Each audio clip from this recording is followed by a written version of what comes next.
भारतात इच्छाशक्ती, ज्ञानशक्ती, क्रियाशक्ती अशा तिन्ही शक्ती असलेले अनेक योगी आहेत. ते एखाद्याचे प्रारब्ध बदलू शकतात.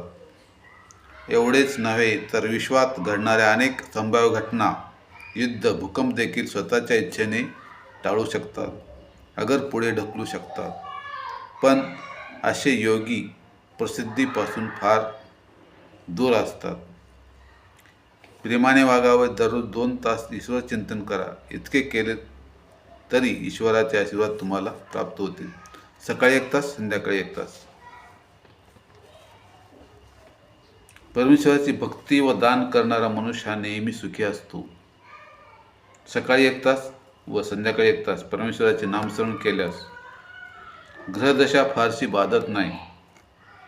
ग्रहदशेचा त्रास 70% कमी होतो. 4 महिन्यानंतर अतिशय चांगले अनुभव येऊ लागतात. आनंद, शांती व समाधान वाढू लागते.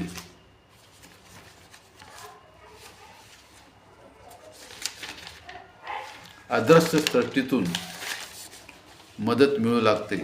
संरक्षण शक्ती, प्रोटेक्शन पॉवर वाढू लागते. वाईट स्वप्ने पडत नाहीत. मनात आपण जी इच्छा धरू ती पूर्ण होते.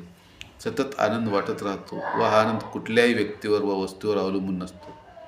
ईश्वर नामस्मरणाबरोबर जर आपल्या उत्पन्नातील 3% रक्कम दानधर्मात खर्च केली तर विपुल ऐश्वर्य प्राप्त होते. दुर्गुण नष्ट होतात, सद्गुणांची वाढ होते. अशा व्यक्तीच्या सहवासाने इतरांना आनंद मिळतो. अदृश्य सृष्टीत राहणारे दिव्य आत्मे दर्शन देतात व मार्गदर्शन करतात. अशा व्यक्ती ज्या गावात राहतात त्या गावावर आपत्ती येत नाही. ईश्वरी शक्ती त्या गावाचे रक्षण करतात. प्रत्येक मानवाने वाईट विचार करणे सोडून द्यावे व सतत सत्कर्म करीत राहावयास हवे. धन्यवाद.